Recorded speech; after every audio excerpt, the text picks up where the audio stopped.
"We don't provide extra food." Those were the exact words my daughter-in-law, Marlene, said as she pushed a glass of water toward me. Just water, while her entire family devoured fresh lobster right in front of my eyes.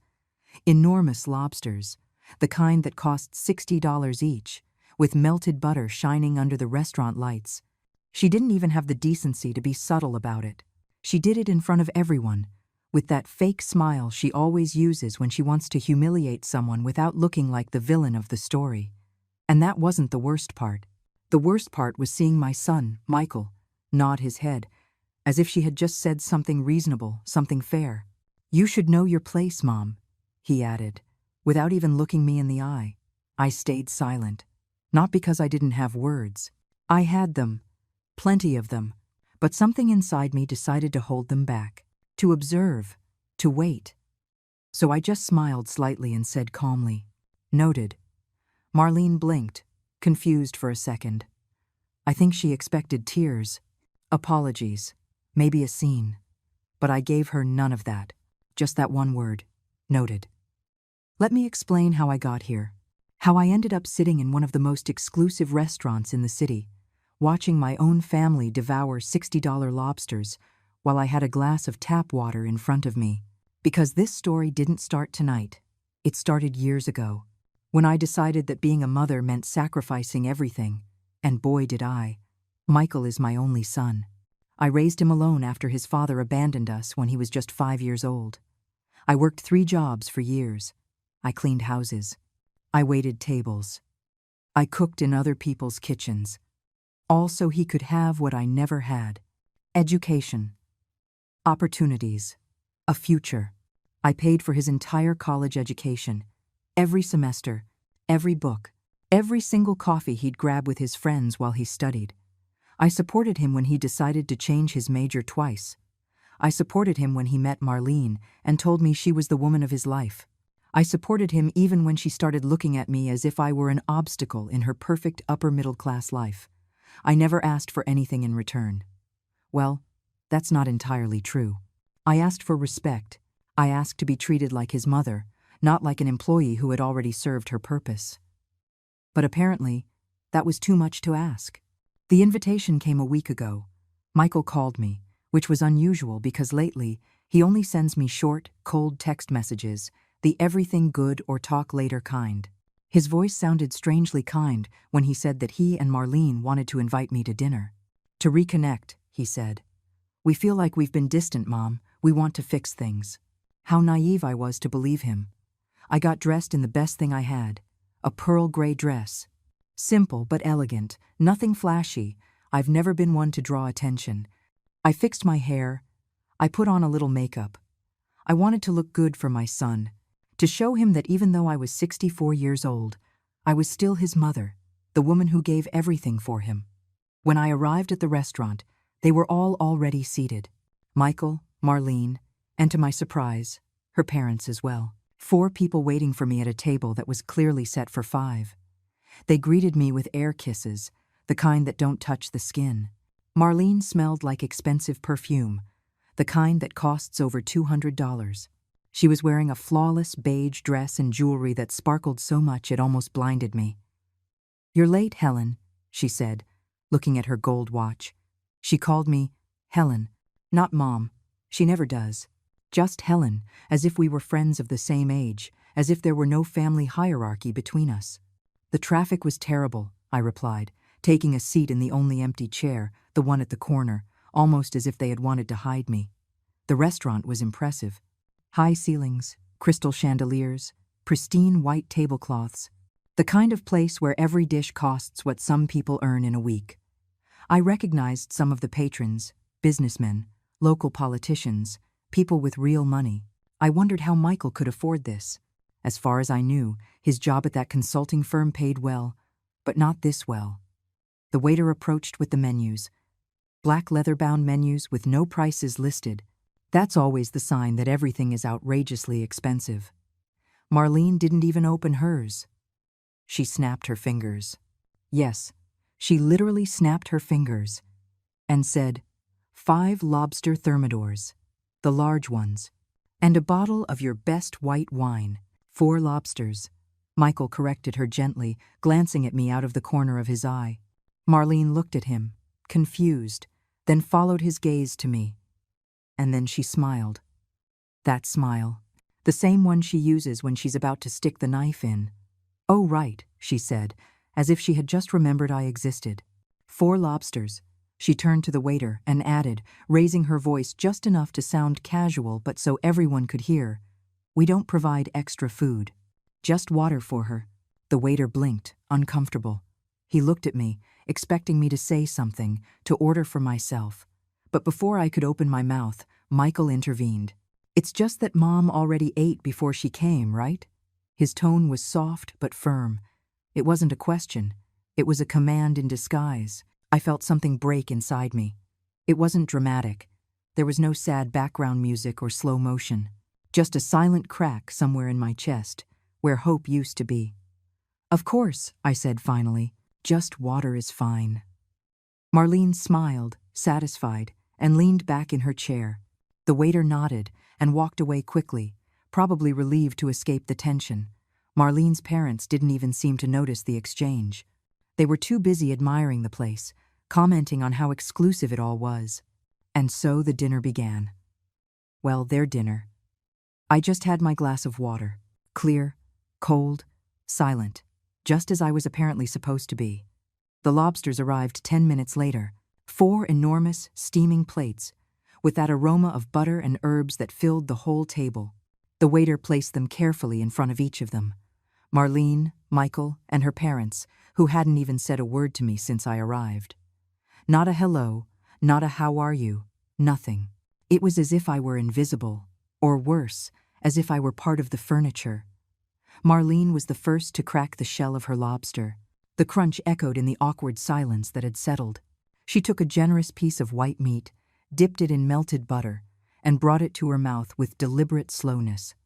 She closed her eyes as if she were tasting something divine. Theatrical. Everything about her was always so theatrical. "Exquisite," she murmured, delicately dabbing the corners of her mouth with her napkin. "Absolutely exquisite. This place never disappoints." Her mother nodded enthusiastically. "It's the best restaurant in the city, without a doubt. So exclusive, so refined." Michael also began to eat, though I noticed he avoided looking at me. He kept his eyes fixed on his plate, concentrating on breaking apart the lobster as if it were the most important task in the world. Coward. My son, the man I raised to be brave, to stand up for what's right, had become a coward. I remained seated, hands in my lap, observing. My glass of water was still there, untouched. I didn't even feel like drinking it. It wasn't about thirst. It was about dignity. And in that moment, I felt like they had ripped every last ounce of it from me. Marlene's father, a heavy-set man with a gray mustache and an air of superiority, finally spoke. "Michael, your mother is very quiet. Has she always been like this?" He spoke about me as if I weren't there, as if I were a topic of conversation and not a real person sitting less than 3 feet away. Michael swallowed his bite before answering. "Mom has always been simple, humble. You know, she comes from a different generation." "Humble," Marlene repeated. And there was something venomous in the way she pronounced that word. Yes, definitely humble. I wanted to say something. I wanted to scream at them that humble didn't mean invisible, that simple wasn't a synonym for stupid. But I held back, because something inside me told me to wait, to observe, to let them keep digging their own grave. Marlene's mother poured herself more wine. The bottle was already half empty.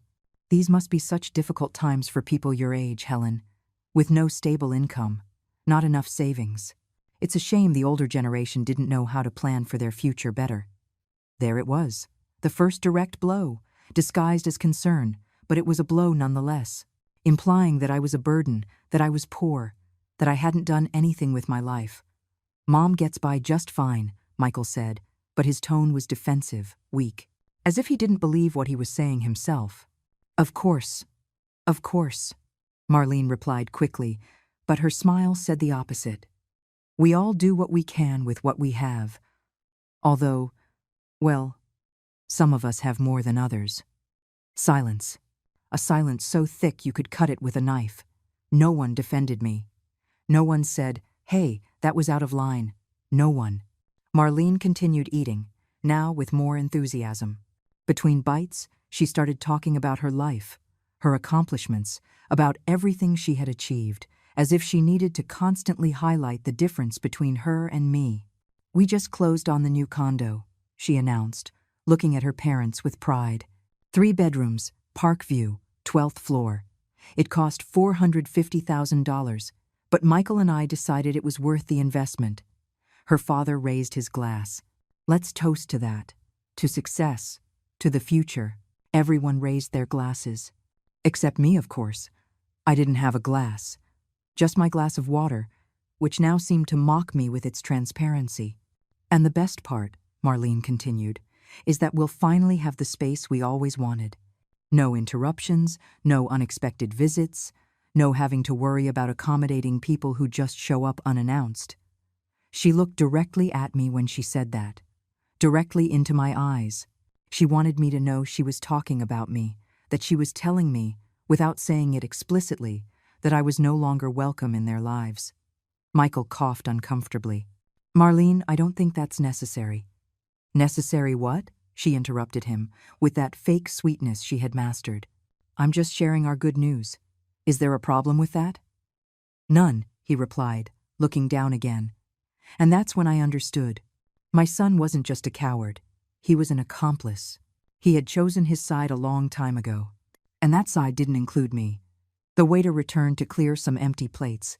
He glanced at me, as if wondering why I was still sitting there with nothing. I felt sorry for him. He had probably seen 1,000 awkward scenes in this restaurant, but this one had to be in the top 5. "Would you like dessert?" he asked in a professional voice. "Of course," Marlene replied immediately. "Bring your best option. For 4. Again. 4. Not 5. 4. The waiter nodded and walked away. I was still there, like a ghost, like someone who had been erased from the equation but who, for some cruel reason, still occupied space in the chair. Marlene's mother leaned forward, looking at me with a mix of curiosity and condescension. "Helen, dear, what do you do for work currently? Or are you already retired?" It was a trap. I knew it immediately. If I said I was retired, it would confirm their narrative that I was an old woman with no purpose. If I said I worked, they would probably mock the kind of work I did. But before I could answer, Marlene spoke for me. "Helen has done a little bit of everything. Cleaning, cooking, that sort of thing. Honest work. Nothing to be ashamed of course." The way she said honest work sounded like the exact opposite. It sounded like contempt, like superiority, like, "Thank God I never had to lower myself to that." "Admirable," Marlene's father said, but his tone was condescending. Hard work should always be respected, though of course, we made sure Marlene had every opportunity so she wouldn't have to go through that. I nodded slowly. I said nothing. I just nodded. Because every word that came out of their mouths was just another reason to wait, to let them keep talking, to let them feel secure on their pedestal. Michael finally looked at me. For a second, I saw something in his eyes. Guilt? Shame? I'm not sure, but it disappeared as quickly as it appeared. "Mom," he said softly, "are you okay? You're very quiet." "I'm perfectly fine," I replied calmly. "I'm just observing." Marlene let out a short laugh. "Observing? How interesting." She turned to her mother. "See? I told you she was quiet." The desserts arrived. 4 plates of tiramisu with edible gold flakes. Because, of course, even the dessert had to be ostentatious. While they devoured their desserts, I was still there, motionless, with my glass of water that I hadn't even touched. Condensation had formed a small puddle around the base. I watched the drops slide down the glass, slow, like tears I wasn't going to shed. I wouldn't give them that pleasure. Marlene wiped her mouth with her napkin and sighed, satisfied. "This is definitely my favorite restaurant. The quality is unmatched. Of course, it's not for everyone's budget."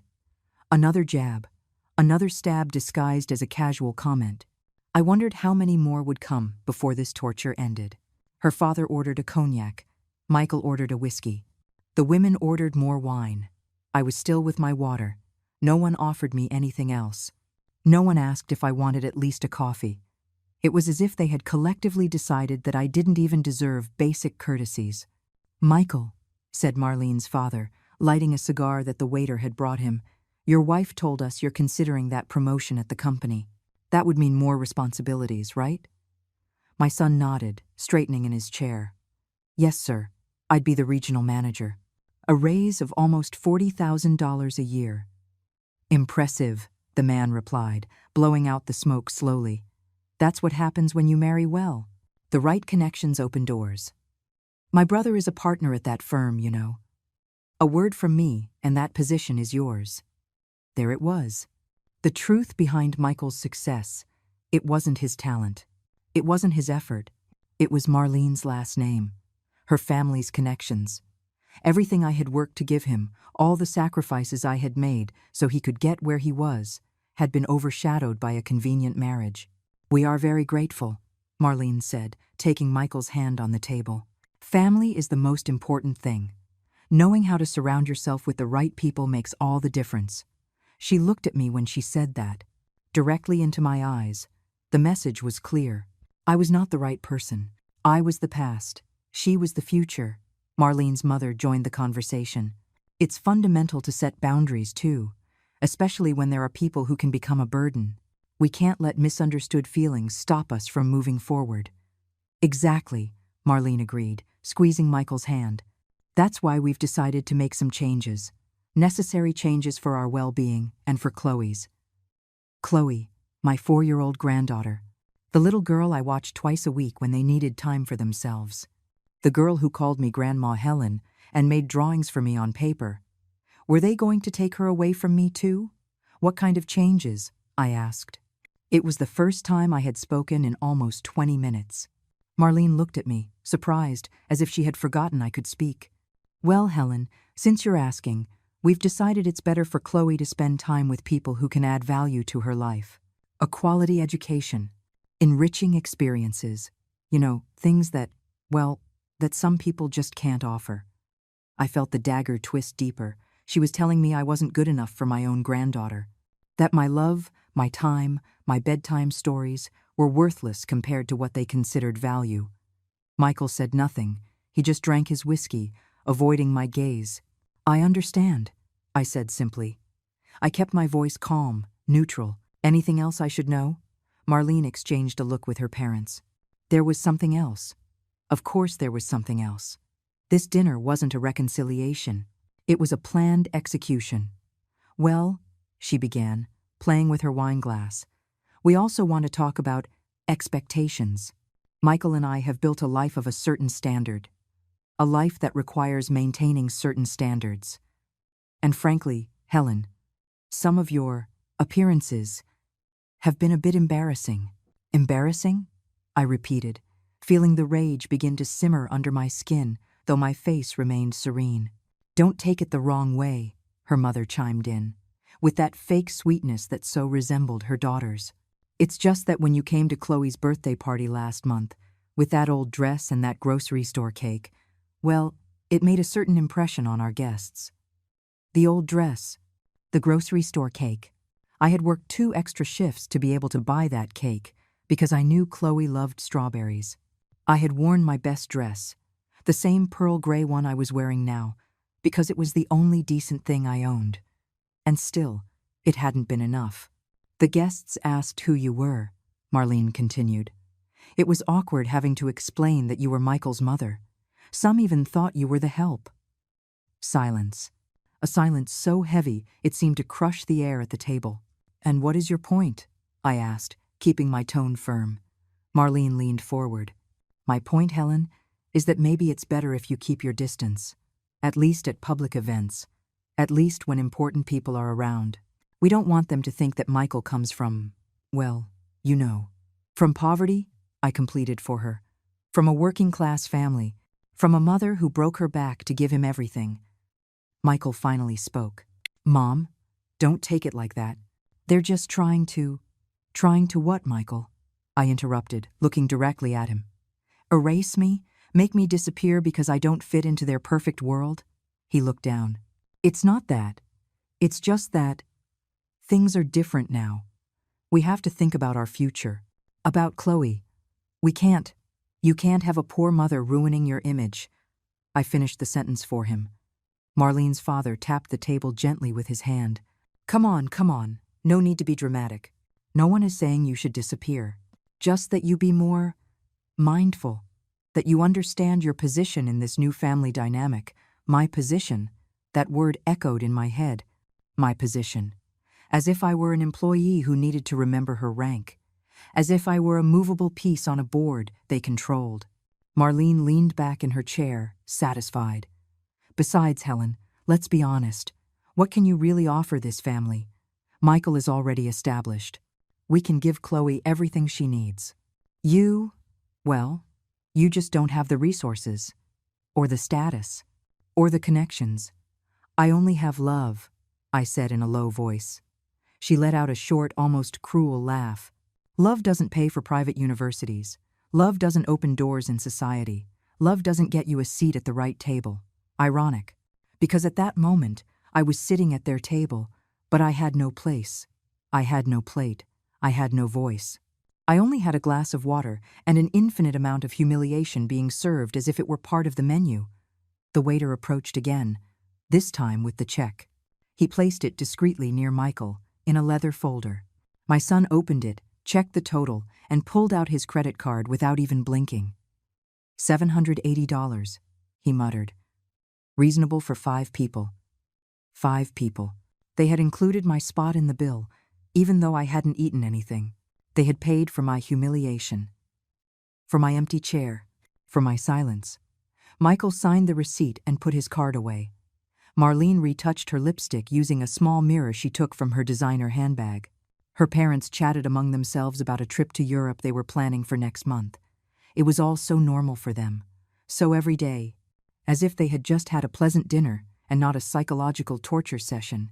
I remained still, hands still in my lap, observing every detail, every gesture, every word, storing it all in my memory as evidence of this moment, of this night that would change everything. Well, Marlene said, standing up and smoothing her dress, I think it's time to go. We have a busy day tomorrow. The meeting with the interior decorator is at 9 o'clock. Everyone began to get up. Michael helped his mother-in-law with her coat. Marlene's father left a generous tip on the table, $40 in cash, as if wanting to demonstrate his magnanimity even to the service staff. I stayed seated. I didn't move. Something in me refused to get up just yet. As if by standing up, I would be accepting everything that had happened. I would be validating their behavior. Mom, Michael said, looking at me impatiently. Let's go. We have to drop Marlene's parents at their house. In a moment, I replied calmly. I need to use the restroom first. Marlene rolled her eyes. Seriously? Take your purse then. We'll meet you outside. They wanted to get rid of me. Quickly. As if my presence were contaminating. As if the longer I spent with them, the more risk they ran of someone important seeing us together. I stood up slowly, picked up my simple cloth purse, and walked toward the restrooms. I felt their stares on my back. They probably thought I was pathetic. An old, humiliated, defeated woman, escaping to the bathroom to cry in private. But I didn't go to the bathroom. I walked down the long hallway that led to the kitchen. It was a route I knew well. Very well. Because I had walked down that hallway hundreds of times over the last 10 years. Ever since I bought this place. Yes, this restaurant was mine. Every table, every crystal chandelier, every painting on the walls. Mine. The business I had built from scratch, after years of hard work, meticulous savings, and smart investments. The restaurant that had made me a successful entrepreneur, even though no one in my family knew it, because I had decided to keep it a secret. Michael knew I worked in restaurants, but he always assumed it was as a waitress or a line cook. I never told him the truth. I never told him I owned 3 establishments in the city, including this one, the most exclusive of them all. I never told him about my bank account with over $2 million. I never mentioned the properties I owned. Why? Because I wanted to see who my son really was, who he would become without the influence of my money. And tonight, I had finally gotten my answer. I entered the kitchen. The heat hit me immediately. The sound of pans sizzling, knives hitting cutting boards, orders being shouted in Spanish and Italian. My kitchen, my kingdom. Julian, my executive chef and general manager, saw me enter and his face lit up. He was a tall man in his 50s, with black hair slicked back and an impeccable white apron. He had worked with me since the first day I opened this place. "Mrs. Helen," he said, approaching quickly. He spoke in a low voice, so the rest of the staff wouldn't hear. "I saw you at table 22. I was going to come over and say hello, but I noticed something wasn't right." "Everything is fine," I smiled. A small but genuine smile. The first one all night. "Julian, everything is perfectly fine. Better than you can imagine." He looked at me confused. "But I saw you sitting there with no food, just water. And those people with you?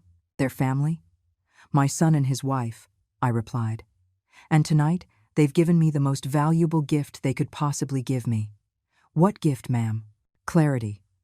Julian didn't understand, but he nodded respectfully. He knew I had my reasons for everything. In 10 years, he had never questioned my decisions.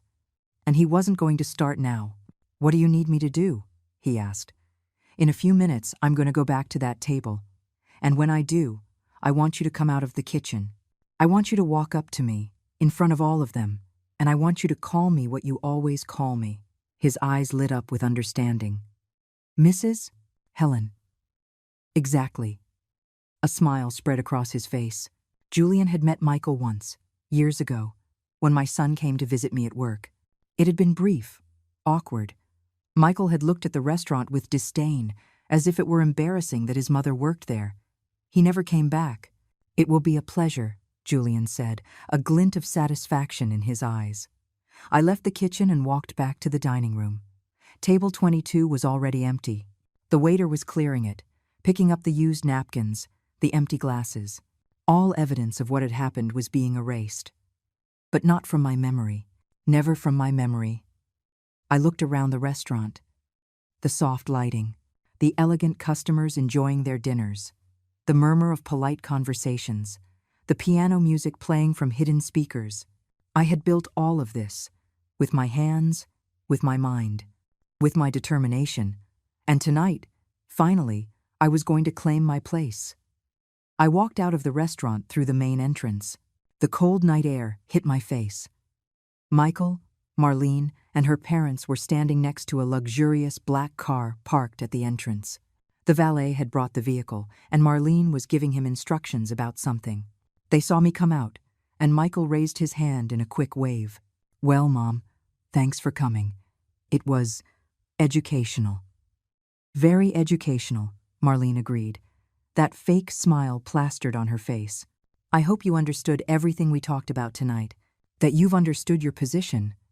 "Oh, I understood it perfectly," I replied, remaining calm. "The question is, do you understand yours?" Marlene frowned. "Excuse me?" "Nothing," I said, smiling slightly, just thinking out loud. Marlene's father opened the car door. "Well, it's been interesting to finally meet you, Helen. Michael talks about you very little, but now I understand why."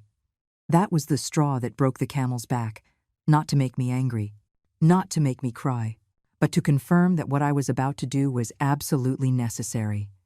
"Before you go," I said, stopping them, "there's something I forgot to mention." Michael sighed, impatient. "Mom, it's late. It can wait." "No," I replied firmly. "It can't wait. In fact, I think this is the perfect time. Let's go back inside for a moment." "Just a moment." Marlene let out a huff of frustration. "Seriously? Now you're going to make a scene." "Not a scene," I said, walking back toward the restaurant entrance. "Just a clarification. I'll wait for you inside." I didn't wait for their answer. I just walked back in, knowing their curiosity would bring them back. And I was right. I heard their footsteps behind me, their murmurs of confusion and irritation. I walked straight to table 22, which had already been reset for the next guests. I stood next to it, waiting for them to arrive. Michael was the first to approach. "Mom, what are you doing? You're embarrassing us." "Embarrassing you?" I repeated softly. "How interesting that you use those words. Tell me, Michael, how do you think I felt for the last 2 hours?" Michael opened his mouth to answer, but Marlene cut him off. Look, Helen, I don't know what you're trying to do, but we've had enough drama for one night. If you want to play the victim, do it some other time and some other place. Marlene's parents had approached too, looking at me with a mix of confusion and irritation. Her father checked his watch ostentatiously. We really have to go. We have important engagements tomorrow. This won't take long, I said, keeping my voice calm. I just want to make sure we all understood what happened here tonight. What happened, Marlene said with exasperation, was a family dinner where necessary boundaries were set. Boundaries that, frankly, should have been set a long time ago. Boundaries, I repeated, savoring the word. How interesting. Like the boundary of not giving me food because I'm not valuable enough to share the table? Michael blushed. Mom, I already explained that. You explained nothing. I interrupted him, and for the first time all night, my voice had an edge. You sat me at a table, gave me water, and let me watch all of you eat lobster while you told me I don't deserve a place in this family. You're exaggerating, Marlene muttered, crossing her arms. Exaggerating, I said, looking directly at her. Tell me, Marlene, what do you call it when you invite someone to dinner and deprive them of food? What do you call it when you deliberately humiliate someone in front of others? What do you call it when you tell a mother she isn't good enough to see her own granddaughter? The silence that followed was tense. Some customers at nearby tables had started to look. The waiter who had served us had stopped nearby, clearly uncomfortable with the situation. Marlene's mother stepped forward. Look, dear, I understand your feelings are hurt, but sometimes the truth hurts. And the truth is, Michael has surpassed his origins. He has built something better, and that requires leaving certain attachments behind. Attachments? I repeated, feeling how every word was another brick in the wall I was building between us. That's what you call a mother who sacrificed everything for her son. A sacrifice nobody asked you for. Marlene snapped suddenly, and there was anger in her voice now. Nobody forced you to be a single mother. Nobody forced you to work mediocre jobs. Those were your decisions, and frankly, you can't expect Michael to carry your poverty forever. There it was, the truth without filters, without pretense, raw and cruel. Michael said nothing. He didn't defend me. He just stared at the floor, like a child waiting for a storm to pass. I understand, I said finally. So let me ask you something. How do you like this restaurant? The question took them by surprise. Marlene frowned. What? The restaurant, I repeated, making a wide gesture with my hand. Did you like it? Did you find it high quality? Exclusive enough for you? Marlene exchanged a confused look with Michael. It's excellent. You know that. It's one of the best in the city. Why are you asking? Just curious, I replied. Because earlier you said I had only worked mediocre jobs. Cleaning, cooking, that sort of thing. And you're right. I worked cleaning houses for years. I worked in kitchens for even more years. What are you getting at? Marlene's father asked, losing his patience. I'm getting to the fact that I did indeed work in kitchens, I continued, including the kitchen of this restaurant. In fact, I spent many hours in that kitchen, developing the menu, training the staff, making sure every dish that went out was perfect. Michael looked up, confused. What are you talking about? I'm talking about my work, Michael. My mediocre job, as Marlene called it. I'm talking about the long hours I spent building something from scratch. Something that is apparently good enough for you. Marlene let out a nervous laugh. Helen, I don't think you understand. This restaurant is owned by… Wait, her face changed. You work here? You're a cook here? I worked here, I corrected. But not as a cook. At that moment, as if perfectly orchestrated, Julian came out of the kitchen.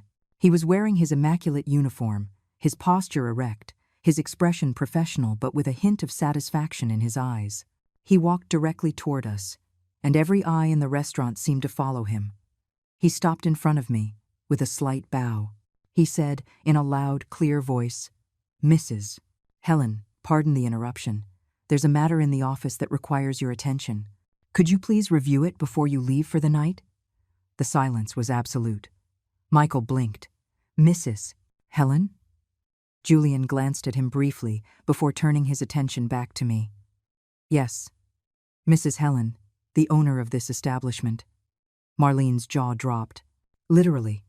Her jaw fell open, and her eyes went wide as plates. What? Owner, Julian repeated, as if explaining something to a child. The person who signs my paycheck every month. The person who built this place 10 years ago and turned it into what it is today. Marlene's father took a step back, as if he had just been physically struck. His wife brought a hand to her mouth. Michael stared at me, as if he were seeing me for the first time. Mom, you? Yes, I said simply. Me, the woman who apparently has no resources. The woman who has no status. The woman who embarrasses her family with her old dresses and her grocery store cakes. That woman owns the restaurant where you all just spent $780 to humiliate me. Marlene tried to speak, but no words came out. She opened and closed her mouth several times, like a fish out of water. Impossible, she finally muttered. This is… how? How, I repeated. With those mediocre jobs you despise so much. With every dollar I saved for years. With smart investments. With hard work. With sacrifice. Everything that apparently means nothing to you. Julian was still standing next to me, like a silent guardian. Some of the kitchen staff had come out and were watching from a distance. The customers at nearby tables were no longer hiding their interest. This had become a spectacle. But you said you worked in restaurants, Michael stammered. You said you waited tables that you cooked. And I did, I confirmed. I did all of that while I was building my business. While I was learning every aspect of this industry. While I was investing every penny I earned into growing something worthwhile. Something that, ironically, you consider good enough for your standards. Marlene's father found his voice. If you're so successful, why did you never say so? Why keep it a secret? Because I wanted to know, I replied, looking him straight in the eye, who my son really was without the influence of my money. I wanted to see if he would love me for who I am, not for what I have. And tonight, I got my answer. Michael turned pale. Mom, I didn't know. Exactly, I interrupted. You didn't know. And without knowing, you treated me like trash. You sat me at this table, denied me food, humiliated me in front of your in-laws, and told me I should know my place. Marlene finally regained her speech, though her voice was trembling. Wait, this doesn't make sense. If you have so much money, why do you live in that tiny apartment? Why do you wear simple clothes? Why did you bring a grocery store cake to Chloe's birthday? Because money doesn't define who I am, I answered calmly. I live modestly because I choose to. I wear simple clothes because I'm comfortable that way. And I bought that cake because my granddaughter loves strawberries. And that cake had the freshest strawberries I could find. I don't need to prove my worth to anyone with designer labels or luxury cars. But you could have told us, Michael insisted, and there was something desperate in his voice now. You could have told us you had all this. For what?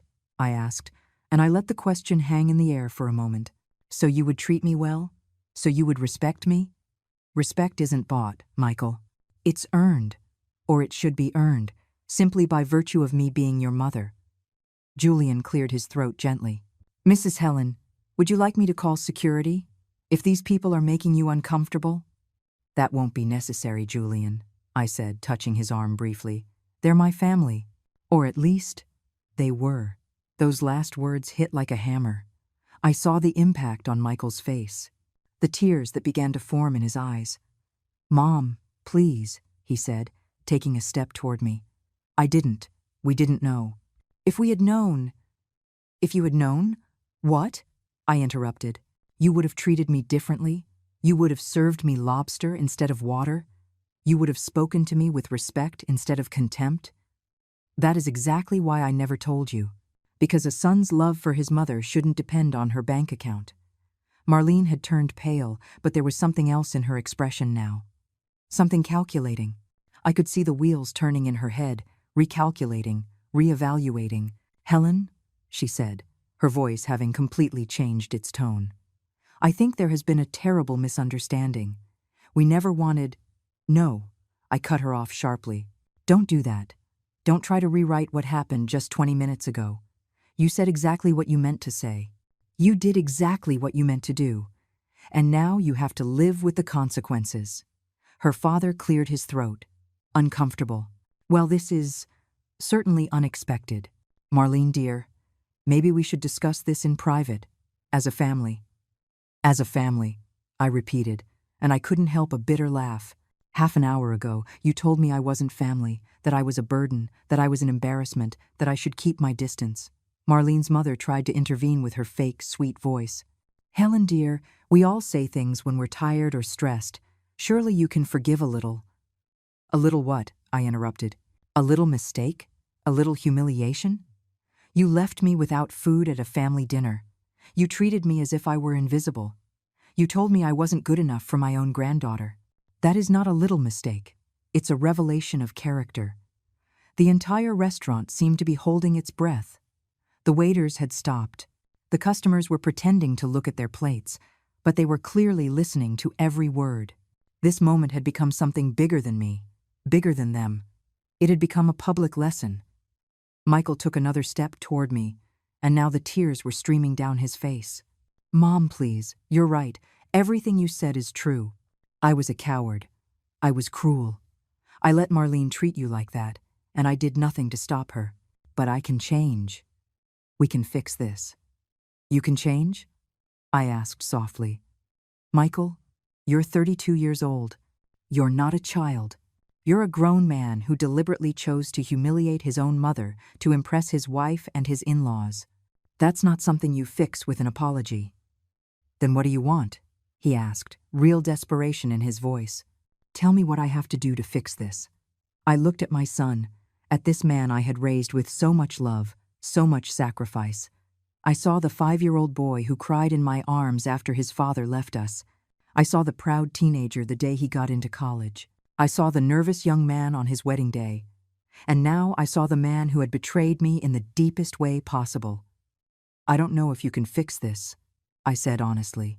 I don't know if I want you to fix it. Marlene, recovering some of her composure, tried a different approach. Look, Helen, obviously there was a lack of communication. If you had just told us from the beginning that you had resources, none of this would have happened.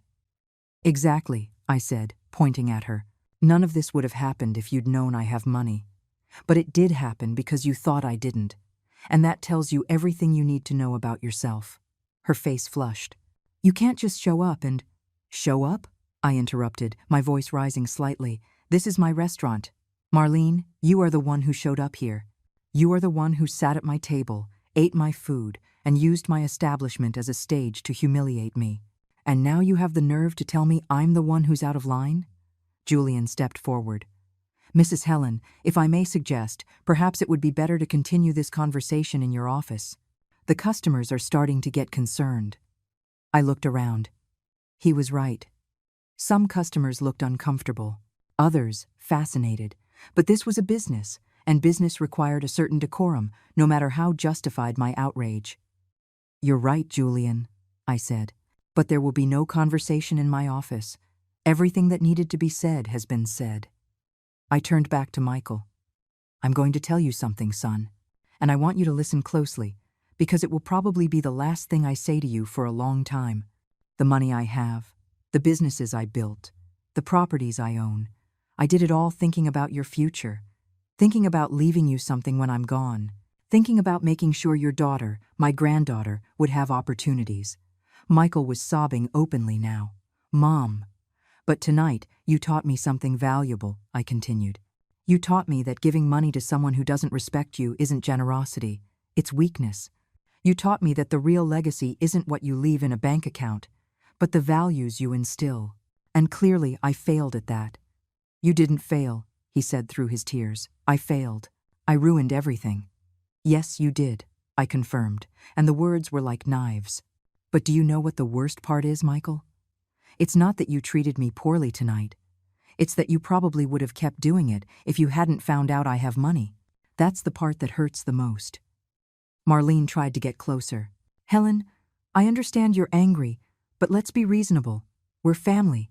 We can get past this. Family, I repeated, looking at her coldly. Family doesn't humiliate. Family doesn't despise. Family doesn't leave you with a glass of water while everyone else eats in front of you. You don't know what family means, Marlene. And sadly, my son seems to have forgotten too. Marlene's father, who had remained relatively quiet, finally spoke in a tone that tried to be authoritarian. Look, ma'am, I understand you feel offended, but you're making an unnecessary scene. We are respectable people. We don't deserve to be publicly humiliated this way. I turned to him slowly, and something in my expression must have made him take a step back. Publicly humiliated, I repeated, and my voice was dangerously calm. Interesting choice of words. Tell me, what exactly did you all do to me half an hour ago? What would you call leaving someone without food at a family dinner? Telling her she needs to know her place? Implying she's too poor and embarrassing to be around her own family? He didn't answer. He just clenched his jaw and looked away. That's what I thought, I said. The humiliation only counts when it happens to you, right? When I suffer it, it's just setting necessary boundaries. Right. Marlene's mother touched her husband's arm. Honey, maybe we should go. This is clearly not going anywhere. Oh no, I said quickly. Not yet. Because there's something else I need to say, and you're all going to hear it. Julian was still by my side, his presence silent but comforting. Some of my staff had moved closer, forming a discreet semicircle behind me. They were people who knew me, who had worked with me for years, who knew who I really was. Their loyalty in this moment meant more than I could express. Marlene, I said, looking her straight in the eye. You said I couldn't offer anything of value to this family, that I had no resources, status, or connections. Let me correct you on that. She looked at me with a mix of fear and resentment. I own 3 restaurants in this city, I continued. This is the most exclusive, but the other 2 are also very successful. I own commercial properties in 2 different states. I have investments in tech, real estate, and international markets. My net worth is over $2 million, and I built it all with those mediocre jobs you despise so much. The silence was absolute. I could hear the clock ticking on the wall, the distant murmur from the kitchen, my own heart beating in my ears. As for connections, I continued, look around this restaurant. See that man in the corner booth? He's the mayor of this city. He dines here twice a month. The woman by the window? She's a superior court judge. The group at the large table are executives from the biggest corporation in the state. All of them know me. All of them respect me, not because I have money, but because I built something valuable, and I did it with integrity. Michael had slumped into a chair, his face in his hands. His shoulders shook with silent sobs. But do you know what's the most ironic part of all this, Marlene? I said, leaning slightly toward her. That promotion Michael is waiting for, the one your uncle is supposedly going to get for him? I could make one phone call and secure it in 5 minutes. The CEO of that company dines here every Friday. I've known him for 6 years. But I never did it, because I believed Michael should earn things for himself, just like I did. Marlene looked dizzy. She held onto the back of a chair for balance. And as for status, I continued, addressing all of them now, let me explain something to you about real status. It's not about how much money you have, or what clothes you wear, or what car you drive. It's about how you treat people when you think they can offer you nothing in return. It's about integrity, compassion, and respect. And by that measure, all of you are absolutely penniless. Marlene's mother let out a choked sound, as if she'd been slapped. Tonight, you tested my character, I said, my voice softer now, but no less intense. You humiliated me to see what I would do, if I would cry, if I would beg, if I would leave in silence. But what you didn't expect was this. You didn't expect me to have power, and now that you know I have it, you want to take it all back. You want to pretend nothing happened. You want us to be family again. I paused, letting my words sink in. But family doesn't work that way, I continued. You can't turn it on and off like a switch to suit your convenience. You can't mistreat someone and then expect everything to go back to normal when you find out that person has something you want. Michael lifted his head. Mom, please, I'll do anything. Anything. Give me a chance to prove I can change. I looked at my son, this broken man in front of me, and I felt something complicated in my chest. Love mixed with disappointment. Sadness mixed with rage. The maternal instinct that told me to forgive him, fighting against the woman who knew she deserved more. Michael, I said gently, the problem isn't whether you can change. The problem is that you shouldn't need a dramatic revelation to treat your own mother well. The problem is that your respect for me was dependent on what you thought I could or couldn't offer you. I was blind, he said, sobbing. Marlene had me blind, but that's no excuse. I should have been stronger. I should have defended you. Marlene took a step back, outraged. Now, you're blaming me? You agreed with everything. You said those things too. Why do I follow you blindly in everything? Michael shouted, turning on her for the first time with rage. Because I always want to please you, to keep the peace, to avoid your tantrums. But look what it cost me. Look what I did by trying to make someone happy who doesn't even know what respect means. Marlene recoiled as if he'd hit her. How dare you? How dare I? He retorted, getting to his feet. You organized this dinner. You insisted on inviting Mom. And now I know why. You wanted to humiliate her. You wanted to put her in her place, like you said. This was planned from the beginning. Marlene's face turned red. I did not. That's not. It's exactly that, I interrupted. This was never a reconciliation dinner. It was an execution. A way to make it clear to me that I'm no longer welcome in your lives. That my place is outside, in the dark, where I can't embarrass you. Julian cleared his throat. Mrs. Helen, there are clients waiting for this table. Would you like me to escort them to the exit? Marlene glared at him. You can't kick us out. We were paying customers. Actually, Julian said with a cold smile, the check was processed half an hour ago. You are no longer customers. You are people who are disturbing the atmosphere of this establishment. And Mrs. Helen has every right to ask you to leave. Marlene's father puffed out his chest. This is ridiculous. We're going to sue for... For what? I asked, crossing my arms. For treating my staff well? For owning my own business? For defending myself from humiliation? I suggest you think very carefully before you threaten legal action. I have very good lawyers, and I have proof of every word you said tonight. This restaurant has security cameras in every corner, audio and video. That shut him up effectively. Marlene turned even paler, if that was possible. But don't worry, I continued. I have no intention of using that material against you, unless you force me to. Unless you try to slander me or cause me problems, then yes, those recordings will become very public. And let me tell you, social media is not kind to people who humiliate elderly mothers in public. You're not elderly, Michael muttered miserably. To them I replied, motioning to Marlene's parents. To them, I was the poor old lady who didn't even deserve a plate of food. Marlene's mother finally found her voice, though it was shaky. We never wanted it to go this far. We thought we were protecting our daughter, our grandchild. Protecting them from what? I asked. From a grandmother who loves them?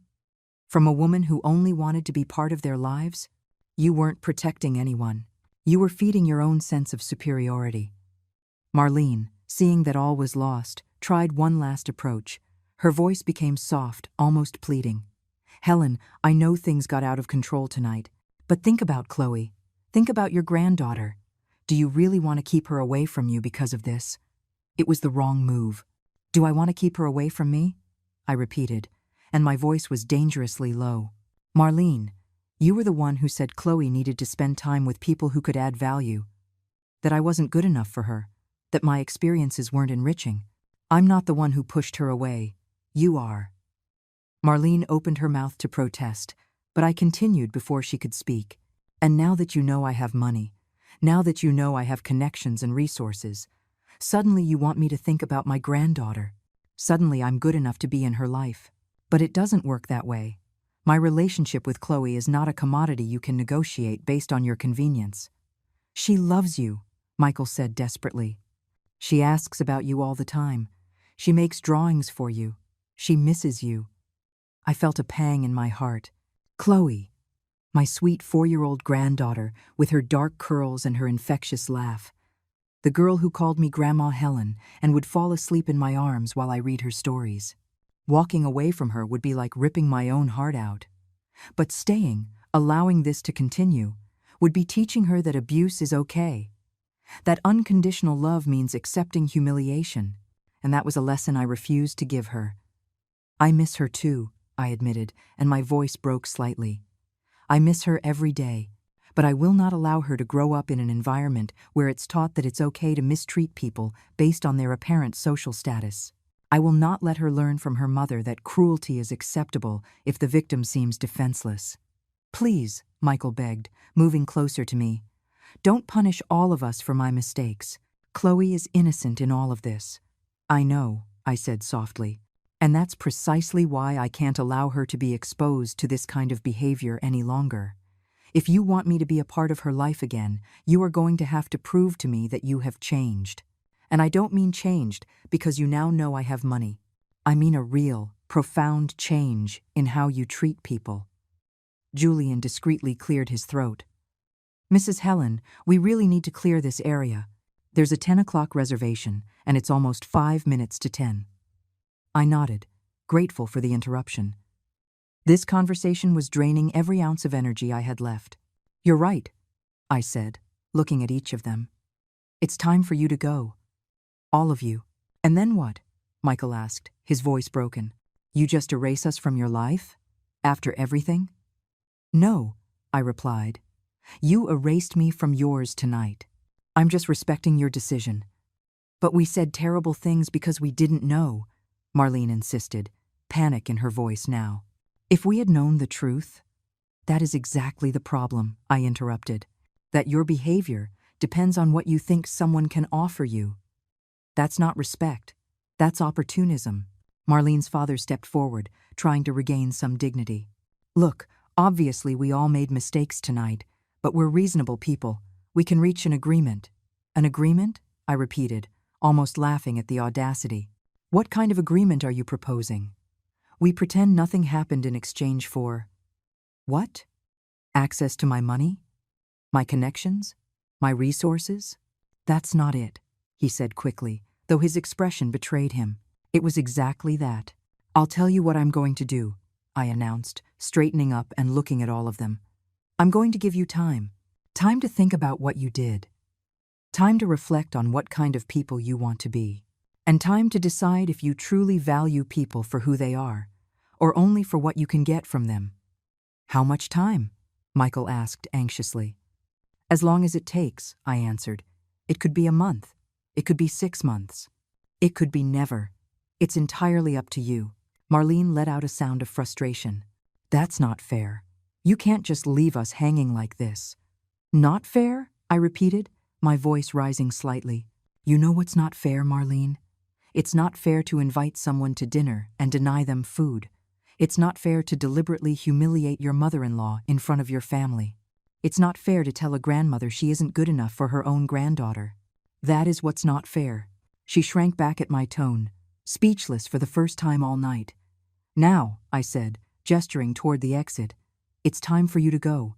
Julian will escort you to the door. Julian stepped forward, professional but firm. This way, please. Michael made one last attempt. Mom, please. I love you. I've always loved you. I made a terrible, unforgivable mistake, but you have to believe me when I say I'm sorry. I looked at him, this man who had been my entire world for more than 3 decades. I saw the tears in his eyes, the desperation on his face, and part of me, that maternal part that never dies, wanted to comfort him, wanted to hold him and tell him everything would be okay. But another part of me, the part that had been trampled on tonight, the part that deserved dignity and respect, held firm. Love without respect isn't love, I said finally. It's dependence. It's manipulation. It's convenience. And I have spent my whole life confusing one for the other. But tonight, you taught me the difference. I can learn, he insisted. I can be better. Give me a chance. I already gave you every chance in the world, I replied. I gave you my youth. I gave you my money. I gave you my time. I gave you my unconditional love. And you chose to use me as a stepping stone and then kick me away when you thought you didn't need me anymore. The words were harsh, but they were true, and they needed to be said. Marlene's mother grabbed her daughter's arm. Let's go, dear. We've caused enough of a scandal for one night. But Mom said we can fix this, Marlene protested weakly. Not tonight, her mother said, pulling her toward the exit. Definitely not tonight. Marlene's father followed his wife and daughter, but not before shooting me a look that mixed resentment with something like reluctant respect. Michael was the last to move, dragging his feet like a punished child. He stopped at the entrance and turned back to me one last time. Can I at least call you? Send messages? Anything? I considered the question. Part of me wanted to say yes, to keep that line of communication open, but I knew if I did, we'd fall right back into the same patterns. He would apologize, I would forgive, and nothing would really change. When you're ready to have a real conversation, I said, when you're ready to make real changes and not just say what you think I want to hear, then you can contact me. But not before. How will I know when I'm ready? He asked. You'll know, I replied simply.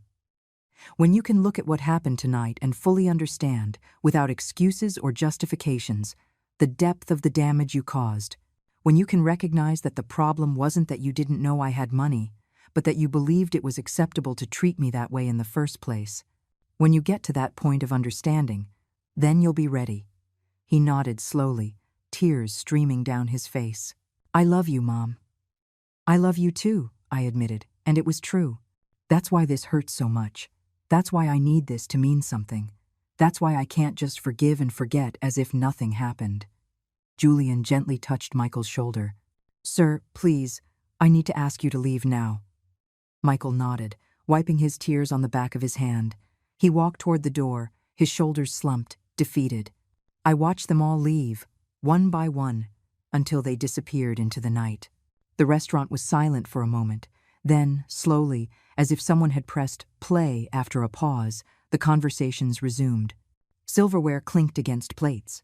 Life went on. Julian walked over to me, his expression concerned. Mrs. Helen, are you all right? Do you need to sit down? A glass of water? Though I suppose you've had enough water for one night. In spite of everything, I let out a laugh. A small, tired, but genuine laugh. I'm fine, Julian, I said, touching his arm gratefully. Or at least I will be, eventually. He nodded with understanding. What you did tonight was brave, difficult, but brave, and if I may say so, absolutely necessary. Do you think I was too harsh? I asked, surprising myself with the question. After everything that had happened, part of me was still looking for validation, still questioning if I had done the right thing. Julian shook his head firmly. Mrs. Helen, I've worked for you for 10 years. I've watched you build this empire from scratch. I've seen you treat every employee with dignity, pay fair wages when you could have paid less, give chances to people other businesses would turn away. You are one of the most generous and kind-hearted people I know. He paused, choosing his words carefully. But I've also seen you sacrifice too much. Work double shifts so you could send money to your son. Deny yourself pay raises to keep prices affordable. Live modestly while building wealth you never enjoyed. And I always wondered why. Tonight, I finally understood. You were testing something. And, sadly, you got your answer. His words resonated with me because they were true. All the truth I hadn't dared to admit even to myself. I wasn't harsh, I continued for him. I was fair. There's a difference. Exactly, Julian agreed. And if I may offer some personal advice, I think you need to go home, have a glass of wine and rest. Tonight was intense. I looked around the restaurant. The tables were full again. The murmur of conversations had returned to its normal rhythm. It was as if the last 30 minutes had been a parenthesis in reality, a suspended moment that was now over. But for me, nothing would ever be the same. You're right, I said finally. I'm going home. You'll handle closing tonight. Of course, ma'am, as always. I walked to my office in the back of the restaurant, a small but cozy space with an old desk, shelves full of cookbooks and recipes, and photos on the walls. Photos of the restaurant opening, of special events, of my team. And yes, there were some of Michael, too. Michael graduating from college. Michael at his wedding. Michael holding a newborn Chloe. I picked up one of the photographs, the one from his graduation. His smile was huge, proud. I was beside him, smiling too, my hands on his shoulders. We looked happy. We looked like a real family. I wondered when exactly it had all broken. Was it gradual? Were there signs I ignored? Or was it sudden? A change I didn't see coming. Probably a little of both. I placed the photo back in its spot and grabbed my purse. I turned off the office lights and walked out the back door, the one that led to the private parking lot where I kept my car. It was nothing flashy, just a reliable 5-year-old sedan. Another example of my choice to live modestly despite having the means to do otherwise. The cold night air hit my face. I took a deep breath, letting it fill my lungs, cleansing me somehow. The sky was clear, full of stars that glittered like tiny reminders that the world was bigger than my pain. I drove home in silence, no music, no radio, just me and my thoughts. I thought about Michael when he was little, how he used to hug me and tell me that when he grew up, he'd buy me a big house. I thought about all the times I sacrificed my own needs for his. I thought about the years of hard work, the sleepless nights, the skipped meals so he could eat. And I thought about how, despite all of that, I had ended up sitting in my own restaurant, watching him eat lobster while he gave me only water. I arrived at my apartment, the same small but comfortable apartment where I had lived for 15 years. 2 bedrooms, a modest kitchen, a living room with old but comfortable furniture. Marlene had asked why I lived like this if I had so much money. The answer was simple. This place was mine. I had earned it. And I didn't need to prove anything to anyone. I made myself a cup of tea, sat on the sofa, and finally let the tears come. I cried for the relationship I had lost. I cried for my granddaughter, who I probably wouldn't see for a long time. I cried for the mother I had been, so dedicated that I had forgotten to teach my son the most important lesson, that a person's worth isn't measured in dollars. But I also cried with relief, because after years of carrying the weight of being invisible, of being taken for granted, I had finally stood up for myself. I had finally said, no more. My phone vibrated. A text message from Michael. I stared at it for a long moment before opening it. Asterisk, Mom, I know you asked for space, but I need you to know that I'm sorry. I'm truly sorry. Not for your money, not for your restaurants, but for forgetting who you were to me, for forgetting everything you did, for letting you sit there with no food while I ate as if you didn't matter. I'm going to work on myself. I'm going to be better. And someday, I hope I can prove it to you. I love you. Asterisk. I read the message 3 times. The words sounded sincere, but words always sound sincere in the heat of the moment, after being caught. True change would be shown with time, with actions, not with panicked text messages. I didn't reply. Not yet. Instead, I opened my photo gallery and looked for pictures of Chloe, my sweet granddaughter smiling in her yellow dress at her last birthday. Holding the grocery store cake, I had brought her the one that had apparently caused such embarrassment. But in the photo, she looked radiant, happy, loved. That was what mattered. Not the price of the cake, not the brand of the dress, but the love behind the gesture. And if there was one thing tonight had taught me, it was this. Love without respect isn't enough.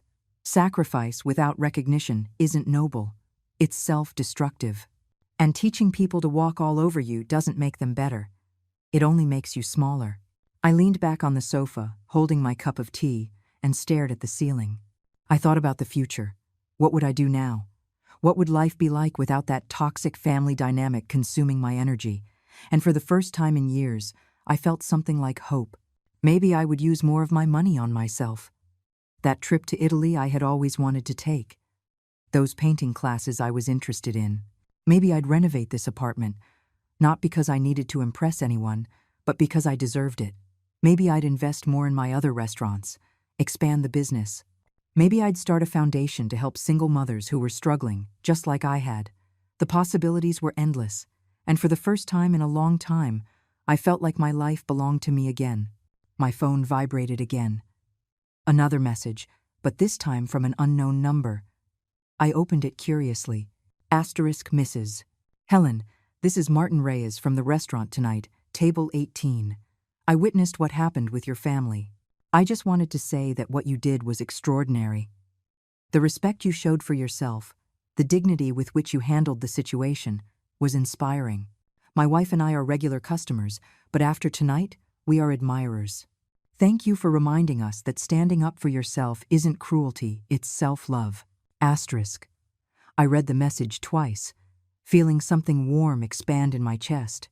A stranger, someone who owed me nothing, had taken the time to find my number and send me words of encouragement. I replied briefly, "Thank you. Your words mean more than you can imagine," and it was true. Because in the midst of all the pain, all the confusion, all the loss, that one small message reminded me of something important. I had done the right thing. I finished my tea and went to my room. I changed into comfortable clothes, washed my face, and looked at myself in the mirror. I saw a 64-year-old woman, a woman with hard-earned wrinkles, with tired but still bright eyes, with gray hair I had stopped dyeing years ago. I saw a survivor, a fighter, a woman who had built empires while others underestimated her, a woman who had finally learned that her worth didn't depend on anyone else's validation. "You know your place," I said to my reflection, remembering Michael's cruel words. "And your place is wherever you decide it is." I got into bed, turned off the light, and closed my eyes. Tomorrow would be another day. There would be decisions to make, paths to choose, wounds to heal. But for tonight, I had done enough. I had defended my dignity. I had reclaimed my power. I had shown that some people learn to know their own place while others learn to own theirs. And I, finally, after a lifetime of sacrifice and silence, was the owner of mine.